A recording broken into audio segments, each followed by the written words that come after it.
Ассалому алайкум ва раҳматуллоҳи ва баракатуҳ. Бародарони қандам, ҷавонони муҳтарам, навасаҳако, ҳавасакои қанди бобош зиндаву сарбуланд бошед. Рӯзи Саидул-айём, рӯзи Саиди ҷомаро ба ҳамаи мардуми сарбаланди Тоҷикистони азиз, мардуми ғариб, мусофир табрику таҳният мегӯм. Баъд омади моҳи шарифи Рамазона ба ҳамаон табрик мегӯм.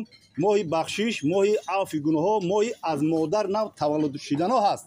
бародарон, چی قدر حرص و حسد و کینه و کدورت در دل باشد در این ماه شریف رمضان بیرون از دل میکنیم. گفتی حاجی مولای باختری دلمون صاف میگیریم و سخنها میگوییم. حاضر پای قدم حاجی کامران شاه با رسمیت تبریک و تهنیت میگم. سخن رو با این کس برادر استاد قندی من. سلام علیکم بچه‌ها. منم شما را با فرارسی ماه رمضان تبریک میکنم. این روزی سعید جمعه با همه کل مسلمانان تبریک که جای باشین، سربلند، خانواده زنده و سلامت باشین. ما امروز آمدیم که برادرمون ایام جان که در عین حال در مترو لوبلینون در پیش روپروی بزرگ ترگوی سنتر مسکو قرار دارد.